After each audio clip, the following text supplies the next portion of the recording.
Papa তোমালোকৰ কথা পাতি হ'ল আমি তোমালোকৰ কাৰণে ৱেইট কৰি আছিলোঁ এতিয়া কোৱা তোমালোকৰ সিদ্ধান্ত আমি সেই সিদ্ধান্তটোৰ কাৰণে ৱেইট কৰি আছিলোঁ কোৱা তোমালোকে আমি হেৰি কৰিলে নহ'ব নহয় ন তোমালোকৰো মন মিলিব লাগিব মানে আংকল মোক অলপ সময় লাগিব সময় আকৌ কিয় তাক অলপ বুজিবলৈ সময় লাগিব সেইকাৰণে মই এতিয়া কৈ দিব নোৱাৰোঁ যে মই বিয়াত বহিম নে নবহোঁ অ'কে ঠিক আছে বাৰু তোমাৰ লাইফ তোমাৰ কথা মাজনী তুমি এইবোৰ কি কৈ আছা তোমালোকে কি কথা বতৰা পাতিলে সেইটো মই নাজানো কিন্তু গীত ইমানটো বেয়া ল'ৰা নহয় দেউতা মই কৈছোঁ নহয় মই ঘৰত গৈ তোমাক ভালকৈ বুজাই দিম অ'কে ঠিক আছে বাৰু আংকল এতিয়া আমি ঘৰলৈ যাব লাগিব আমাৰ বহুত দেৰি হৈ গ'ল অ'কে ঠিক আছে বাৰু তুমি উত্তৰ দিয়া ভাবি চিন্তি দিবা হ'ব আংকল পাপা ব'লা ঠিক আছে গীত মই গৈ থাকোঁ দিয়া তুমি চিন্তা নকৰিবা মই মেনেজ কৰি ল'ম ঠিক আছে হ'ব ঐ তই চাগে নিশ্চয় ছোৱালীজনী কিবা ক'লি সেইকাৰণে তাই টাইম বিচাৰিছে মই কি ক'লোঁ মই একো কোৱা নাই একো নক'লেনো তাই অলপ সময় বিচাৰিবনে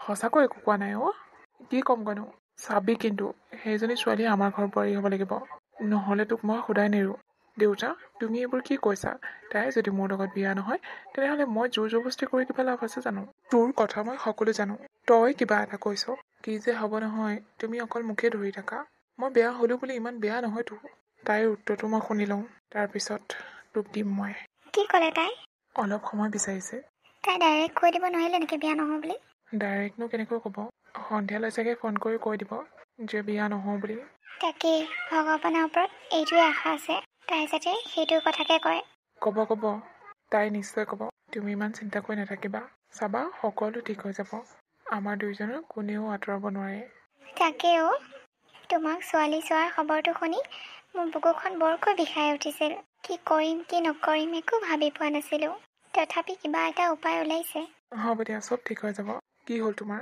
তুমি এনেকৈ সময় বিচাৰিলা যে দেউতা তোমাক বহুত ডাঙৰ কথা এটা ক'বলগীয়া আছে ডাঙৰ কথা কি ডাঙৰ কথা গীত অলৰেডি বিয়া পতা কি এইবোৰ তুমি কি কৈ আছা দেউতাকেচোন এইষাৰ কথা কেতিয়াও কোৱা নাই দেউতাকে নিজে নাজানে যে গীতে বিয়া পাতিলে বুলি তো গীত যদি বিয়া পাতা তাৰ ৱাইফজনী ক'ত গ'ল দেউতা গীতৰ ঘৰত যিজনী ছোৱালী কাম কৰি থকা দেখিছিলা সেইজনী গীতৰ ৱাইফ কি দেউতা নাই এনেকুৱা কেতিয়াও হ'ব নোৱাৰে সেইখন ঘৰৰ বোৱাৰী তুমিয়ে হ'বা কিন্তু দেউতা এইটো কেনেকৈ সম্ভৱ মই কোৱা নাই জানো গীতৰ অলৰেডি ৱাইফ আছে বুলি তো গীতে মোক কেনেকৈ ৱাইফ হিচাপে মানি ল'ব গীতে মানক বা নামানক তুমি সেইখন ঘৰৰ বোৱাৰী হ'বই লাগিব সেইখন ঘৰৰ মালিকনী তুমিয়ে হ'বা আৰু মই জানো যে পৱনে কেতিয়াও সেই চাকৰণীজনীক নিজৰ বোৱাৰী হিচাপে আঁকোৱালি নলয় কাৰণ পৱন বহুত জেদী কিন্তু পাপা মই কেনেকৈ সুখী থাকিম মই নোৱাৰিম সুখী থাকিবলৈ আৰু গীতে মোক ভাল নাপায় পাপা গীতে ৰাষ্ট্ৰিকাক ভাল পায় ভাল পোৱা নোপোৱাৰ লগত কোনো কথা নাই তুমি গীতলৈ বিয়া গৈ গীতৰ সকলো সম্পত্তি তোমাৰ নামত কৰি ল'বা তাৰপিছত গীতক ডাইভৰ্চ দি দিবা সেই সম্পত্তিবোৰ আমাৰ হ'ব লাগিব কিন্তু দেউতা এইটো জানো ভাল কথা হ'ব গীতৰ দেউতাকটো আপোনাৰ ভাল বন্ধু ন ভাল বন্ধু তাক মই এটা বদলা পূৰণ কৰিবলৈ আছে যদি তাৰ সম্পত্তিবোৰ মই ল'ব পাৰোঁ তেতিয়াহে সেই বদলাটো পূৰণ হ'ব গম পালা নহয় এতিয়া তুমি ফোন কৰি কৈ দিবা যে গীতৰ লগত তুমি বিয়া হ'বা মই যেনেকৈ কৈছোঁ তুমি তেনেকৈ কৰিবা গম পালা নহয় কিন্তু পাপা মোৰতো বহুত ভয় লাগিছে ভয় কৰিব নালাগে তুমি অকলে নহয় মই তোমাৰ লগত আছোঁ অ'কে ঠিক আছে পাপা মই বাৰু ফোন কৰি কৈ দিম যে মই গীতৰ লগত বিয়া হ'ম বুলি কিন্তু গীতে বা কি কয় সেইটো ঠিক নাই কাৰণ মই গীতক কথা দিছিলোঁ যে মই এইখন বিয়া মানা কৰি দিম বুলি কিন্তু এতিয়া আৰু চক খাই যাব গীতে তুমি গীতৰ কথা ভাবি লাভ নাই তুমি নিজৰ কথা ভাবা অ'কে ঠিক আছে হেল্ল' আংকল মই ময়ূৰী ময়ূৰী মাজনী কোৱা মই তোমাৰ ফোনৰে ৱেইট কৰি আছিলোঁ কেতিয়া কৰিবা বুলি হয় নেকি আংকল দিয়া তোমাৰ উত্তৰটো কোৱা আংকল মই গীতৰ লগত বিয়া হ'ম কি তুমি সঁচাই কৈছা নেকি আংকল সঁচাই কৈছোঁ ঠিক আছে তেনেহ'লে বহুত ভাল খবৰ এটা দিলা তুমি শুনি বহুত ভাল লাগিল মই এতিয়া গীতক আৰু মাকক কৈ থৈ আহোঁ যে তুমি বিয়াৰ কাৰণে হাঁ বুলি ক'লা অ'কে ঠিক আছে আংকল হেৰি ক'ত গ'ল পাপা পাপা অলপ ওলাই গৈছে অ'কে ঠিক আছে বাৰু হ'ব দিয়া মই ৰাখিছোঁ হ'ব দিয়ক আংকল মাই গড মই যে ভয়ে খাইছিলোঁ ছোৱালীজনী বা কি কয় তথাপি যে হাঁ বুলি ক'লে এতিয়া ইহঁতক কথাটো জনাই দিওঁ ভাল খবৰটো দি দিওঁ হেৰা শুনিছানে এইফালে ওলাই আহাচোন কি হ'ল কওকচোন সেই নহয় ময়ূৰীয়ে বিয়াৰ কাৰণে য়েছ বুলি কৈছে কি হ'ল আকৌ মাকৰ পুতেকৰ মুখ কেইখন এতিয়া শুকাই গ'ল যে ফুটিহে পাব লাগে ইমান ধুনীয়া ছোৱালী এজনী এইখন ঘৰৰ বোৱাৰী হ'ব এতিয়া নহ'লে তোৰ নিচিনা এটালৈ কাৰ ছোৱালী দিলে হয় কচোন পঢ়ি শুনি লৈ চৰকাৰী চাকৰিটো নাপালি এতিয়া চৰকাৰী চাকৰি থকা ছোৱালীজনী বিয়া পাতিব খুজিছ ভালহে পাব লাগে ময়ূৰী এনেকৈ কেনেকৈ কৰিব পাৰে ময়ূৰীয়েচোন মোক কথা দিছিলে যে মই বিয়াৰ কাৰণে মান্তি নহওঁ বুলি কিন্তু এতিয়া আকৌ তাই কি হ'ল তাই পটককৈ বিয়া হওঁ বুলি কৈ দিলে যে ঐ এতিয়া বিয়া যা যোগাৰ কৰিবহে লাগে আৰু শুনিছনে নাই মই কি কৈছোঁ হ'ব মা মই এতিয়া কি কৰোঁ বাৰু তাকেইতো কথাটো ইমান দূৰলৈ গ'লগৈ ইমান পটককৈ তুমিচোন কৈছিলা ছোৱালীজনীয়ে বিয়াৰ কাৰণে মানা কৰি দিব বুলি কিন্তু এয়া কি হ'ল নাজানো মা তাই ঘপককৈ কি হৈ গ'ল মই গমেই নাপালোঁ তোমালোকে কাম এটা কৰা যোৱা ইয়াৰ পৰা যোৱাগে তোমাৰ দেউতাই তোমালোকৰ সম্পৰ্কটো কেতিয়াও নেমানে তোমালোক দুটাই ইয়াৰ পৰা যোৱাগে যি কৰিব লাগে যি চম্ভালিব লাগে মই চম্ভালিম মা অঁ ৰাস্তিকা মই সকলো কথা শুনিলোঁ তোমালোক দুইটাই যোৱাগে ইয়াৰ পৰা এইখন ঘৰত আৰু থাকিব নালাগে তোমালোকে নাই আমি ইয়াৰ পৰা নাযাওঁ দেউতাৰ মনত কষ্ট দি আমি যাব নোৱাৰোঁ তুমি পাগল হোৱা নাইতো মায়ে ঠিকেই কৈছে ব'লা ইয়াৰ পৰা ব'লা নাই গীত নাযাওঁ মই ইয়াৰ পৰা তো কৰিবা কি এতিয়া তুমি সকলো শেষ হৈ গ'ল আমাৰ একো শেষ হোৱা নাই এতিয়াও ময়ূৰী ইমান সোনকালে কিহৰ কাৰণে ৰাজি হ'ল বিয়াৰ কাৰণে তাইতো বহুত ভাল ছোৱালী আছিল ন আৰু তাতে তাই গম পাই গৈছে যে তুমি অলৰেডি বিয়া পাতা তাৰ পিছতো তাই কিহৰ কাৰণে মান্তি হ'ল ইয়াৰ আঁৰত নিশ্চয় কিবা এটা কথা আছে নহ'লে তাই মান্তি নহয় কোনো এজনী ছোৱালীয়ে এজন ল'ৰাৰ পত্নী থকা স্বত্বেও সেইজন ল'ৰাৰ লগত বিয়াত বহিবলৈ মান্তি নহয় এইটো নিশ্চয় কিবা এটা চক্ৰান্ত কৰিছে এইটো জানিবই লাগিব আমি কিন্তু কেনেকৈ জানিম আমি ময়ূৰী দেউতাক আৰু ময়ূৰীৰ ওপৰত আমি নজৰ দিব লাগিব তেতিয়াহে আচল ৰহস্যটো ওলাই পৰিব ঠিকে কৈছা তুমি সেইটোকে কৰিব লাগিব ময়ূৰী শুনাচোন স্কুল যোৱা নেকি হয় স্কুল যাওঁ আঁতৰি দিয়া ৰবা ময়ূৰী তোমাৰ লগত মোৰ কথা আছে কি কথা আছে মোৰ লগত মোৰ তোমাৰ লগত কোনো কথা নাই চোৱা ময়ূৰী তুমি অলৰেডি জানাই যে মোৰ এজনী পত্নী আছে আৰু তুমি সিদিনা কৈছিলা মই বিয়াৰ কাৰণে মান্তি নহওঁ কিন্তু ইমান জল্দি তুমি কেনেকৈ মান্তি হ'লা মই তোমাৰ লগত বিয়া হ'ব খুজিছোঁ মোৰ তোমাক ভাল লাগিছে সেইকাৰণে মই তোমাৰ লগত বিয়া হ'ব খুজিছোঁ কিন্তু ময়ূৰী মোৰ পত্নী আছে আৰু মই তোমাক পত্নীৰ মৰ্যাদা দিব নোৱাৰোঁ তুমি দিব পাৰা বা নোৱাৰা সেইটো মেটাৰ নকৰে মেটাৰ কৰে তোমাৰ দেউতাই যে মোক সেইখন ঘৰৰ বোৱাৰী বনাব লাগিছে সেইটো তুমি মোক ৱাইফ হিচাপে স্বীকৃতি দিয়া বা নিদিয়া কিন্তু মইতো তোমাৰ সদায় পত্নীয়ে হৈ থাকিম ন ময়ূৰী তুমি এইটো বহুত ভুল কাম কৰিবলৈ গৈ আছা তিনিটা জীৱনৰ লগত তুমি খেলা কৰিব গৈ আছা আমি কোনো সুখী নাথাকিম ময়ূৰী না তুমি সুখী থাকিবা না মই সুখী থাকিম না ৰাস্তিকা সুখী থাকিব প্লিজ ময়ূৰী বিয়াখন কেঞ্চেল কৰি দিয়া ন' এইটো কেতিয়াও হ'ব নোৱাৰে যাওঁ আঁতৰি দিয়া মোৰ স্কুলৰ কাৰণে দেৰি হৈছে এইকচোন ভালকৈ ক'লে এই কিবাহে উত্তৰ দিছে নাই সিহঁতৰ ঘৰৰ চকু ৰাখিব লাগিব তেতিয়াহে আচল ৰহস্যটো বুজি পাম পাপা কি হ'ল মাজনী তুমি কান্দি আছা যে পাপা মই আজি গীতক লগ পাইছিলোঁ অঁ তাতে কি হ'ল তোমালোকৰ বিয়া হ'বলৈ গৈ আছে ন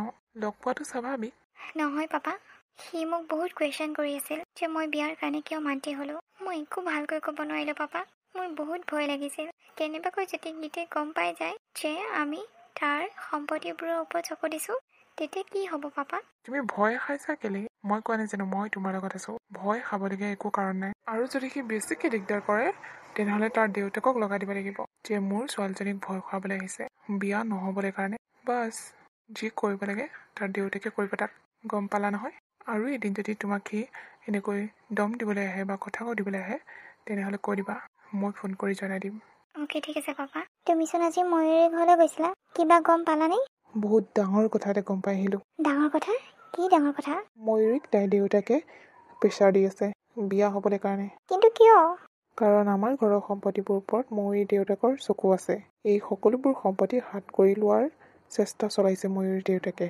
ময়ূৰীক মোৰ লগত বিয়া দি এই গোটেইবোৰ সম্পত্তিৰ মালিক হ'ব বিচাৰিছে কি অঁ তো এতিয়া কথাটো দেউতাক কৈ দিবানে ক'ব লাগিব সোনকালে কৈ দিয়াটো ভাল যদি কেনেবাকৈ বিয়া হৈ যায় ময়ূৰী আমাৰ ঘৰত তেনেহ'লে কথাটো বহুত ডাঙৰ হৈ যাব ঠিক আছে তুমি জল্দি কৈ দিবা অ'কে ই ক'ত গ'লি বিয়া আহি আছে যে শ্বপিং টপিং কৰিব লাগে ঘৰ দুৱাৰবোৰ ভালকৈ ৰং চং কৰিব লাগে সেইবোৰ ধান্দা নাই দেউতা তোমাৰ ময়ূৰী দেউতাকৰ লগত কিবা পুৰণা দুশ্মনী আছিলে নেকি এইবোৰ কি কৈ আছ তই কোৱাচোন দেউতা কিবা শত্ৰুতা আছিলে নেকি তোমাৰ নাইতো তেনেকুৱা একো শত্ৰুতা কিয় সুধিলি নাই এনেই ময়ূৰী দেউতাকে ময়ূৰীক এইকাৰণে বিয়া দিব খুজিছে আমাৰ ঘৰত যাতে আমাৰ ঘৰৰ গোটেই সম্পত্তিবোৰ ময়ূৰীৰ নামত কৰি লয় মিছা এইবোৰ সকলো মিছা তই বিয়া ভাঙিবলৈ কাৰণে এইবোৰ সকলো মিছা কথা কৈছ। দেউতা, মই মিছা কথা কোৱা নাই। মই ময়ূৰী ঘৰত ময়ূৰী আৰু দেউতাকে কথা পাতি থকা নিজ কাণেৰে শুনি আহিছোঁ। এইবোৰ সকলো মিছা। তোৰ বাহানা নচলিব। ময়ূৰীৰ লগত তোৰ বিয়া হ'বই। মই জানিছিলোৱেই তুমি মোৰ কথা বিশ্বাস নকৰিবা বুলি।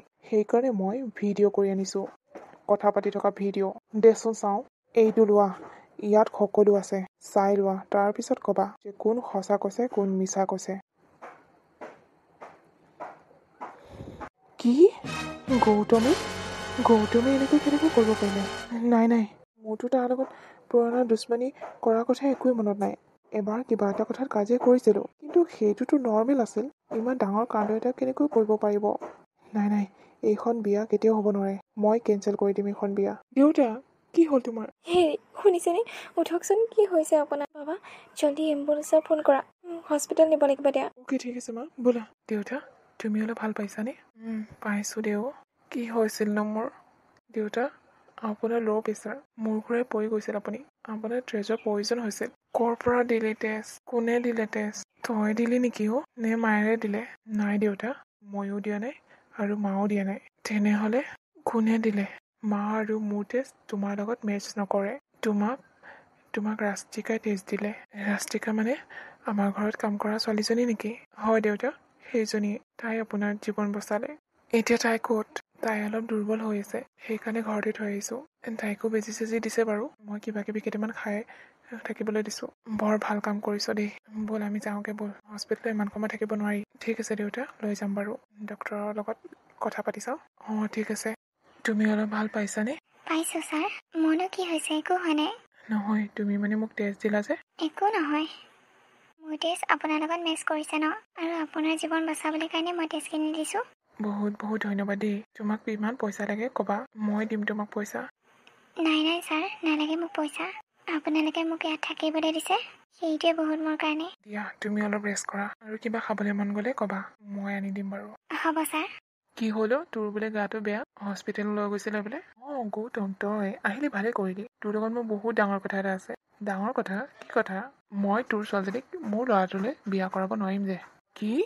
এইটো তই কি কথা কৈছ? সঁচা কথা কৈছোঁ অ'। কিন্তু কিয়? মনে থাক গৌতম। সকলো জানি শুনি নজনাৰ ভাও নধৰিবি। মই এই কথাষাৰ কিয় কৈছোঁ তই ভালকৈ জান। অ' তই হ'বলৈ গম পাই গলি মই মোৰ ছোৱালীজনীক তোৰ পুতেৰলৈ কিয় দিব খুজিছিলোঁ? অঁ গম পাই গ'লোঁ। তই ইমান নিকৃষ্ট কাম এটা কৰিবি বুলি কেতিয়াও ভবা নাছিলোঁ। তই সেই আগৰ কথাটোক লৈ মোৰ লগত শত্ৰুতা আকৌ কৰিব খুজিছ। চিহ গৌতম চিহ, মোৰ তোক আজি বন্ধু ক'বলৈ লাজ লাগিছে। ওলাই যা ইয়াৰ পৰা, মোৰ চকু আগত নাথাকিবি। যাম, কিন্তু এটা কথা কৈ থৈহে যাম আজি। কি কথা?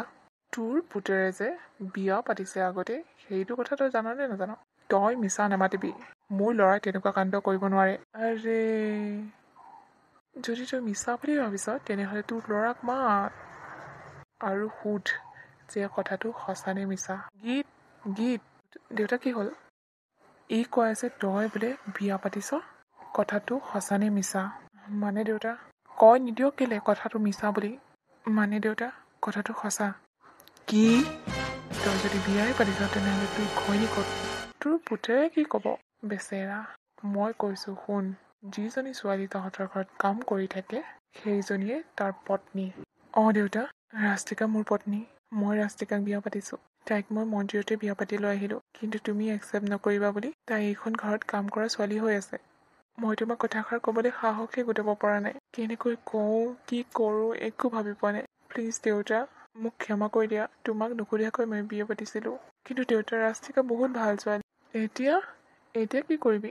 সেই চাকৰনীজনীক তোৰ বোৱাৰী হিচাপে আঁকোৱালি ল'বিনে? নে দুয়োটাকে এইখন ঘৰৰ পৰা গতিয়াই বাহিৰ কৰি দিবি? নকওঁ কেলে? ৰাষ্ট্ৰিকা।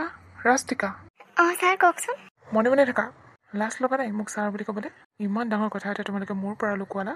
মই তোমাক বহুত ভাল বুলি ভাবিছিলোঁ, তুমি কিন্তু কালহে হ'লা। মই তোমাক কৈছিলোঁ নে নাই যে মোৰ ঘৰৰ বস্তু তুমি চকু নিদিবা বুলি? কিন্তু তুমি মোৰ ল'ৰাটোকে চকু দিলা। উলিয়াই দে গতিয়াই বাহিৰ কৰি দুয়োটাকে। কি চাই আছ? প্লিজ আমাক ক্ষমা কৰি দিব।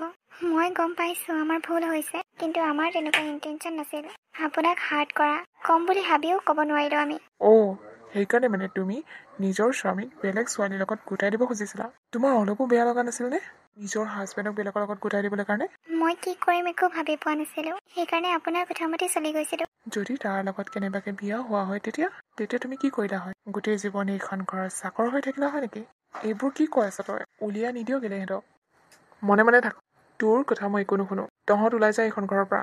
মোৰ ল'ৰা আৰু বোৱাৰীক একো যাতে কথা নুশুনা তহঁতে। টু মাছ নকৰিবি। ওলাই যায় এইখন ঘৰৰ পৰা। আই এম চৰি গীত, মোক ক্ষমা কৰি দিবা। মই তোমাৰ লগত তেনেকুৱা কৰিব নালাগিছিল। মই জানো তুমি তোমাৰ পাপাৰ প্ৰেছাৰত আহি এইটো কাম কৰিছা। তোমাক মই বেয়া পোৱা নাই। আৰু তই মোৰ পৰা ইমান ডাঙৰ কথা এটা কিয় লুকুৱালি? মই কি ইমান বেয়া নেকি যে মোৰ পৰা কথা লুকুৱালি? চৰি দেউতা। বোৱাৰী তুমি যোৱা, কাপোৰ সাজ সলাই আহা, চাদৰ মেখেলা পিন্ধি আহিবা। ঠিক আছে দেউতা। তোক মই দি আছোঁ, তই মোৰ পৰা কথা লুকুৱাও হা? চৰি কৈছোঁচোন দেউতা। কি হৈ আছে ইয়াত? ইমান হুলস্থুল হৈ আছে যে? ৰ'বা গম পাবা এতিয়া। ৰাস্তিকা? তুমিও জানা চাগে এইটো? মই মই জানো। তুমিও মোৰ পৰা কথা লুকুৱালা। মোৰ মানে তেনেকুৱা ইণ্টেনশ্যন নাছিল আপোনাৰ পৰা কথা লুকুৱাবলৈ। মই ইমান বেয়াও নহয়। মোৰ বোৱাৰীজনীক ইমান দিনে এইখন ঘৰৰ কাম কৰা মানুহ হিচাপে ৰখাৰ কাৰণে মোৰ মনটো অলপ বেয়া লাগিছে। কৈ দিয়া হয়তো মই একো নকলো হয় ন। কিন্তু আপোনাক বহুত ভয় লাগে কিবা কৰি দিব বুলি। বোৱাৰী, আজিৰ পৰা তুমি এইখন ঘৰৰ বোৱাৰী। সেইকাৰণে এইখন ঘৰৰ বোৱাৰী নিচিনাকৈ থাকিবা, কাম কৰা মানুহ নিচিনাকৈ নহয়। ঠিক আছে দেউতা। থেংক ইউ ছ' মাছ দেউতা। হ'ব এতিয়া থেংক ইউ ক'ব নালাগে। দেউতাৰক ভালেই নাপাওঁ আৰু। ভাল পাওঁ কিন্তু অলপ ভয় লাগে যে, সেইকাৰণেহে। আজিৰ পৰা একো কথা নলুকাওঁ যাতে। হ'ব।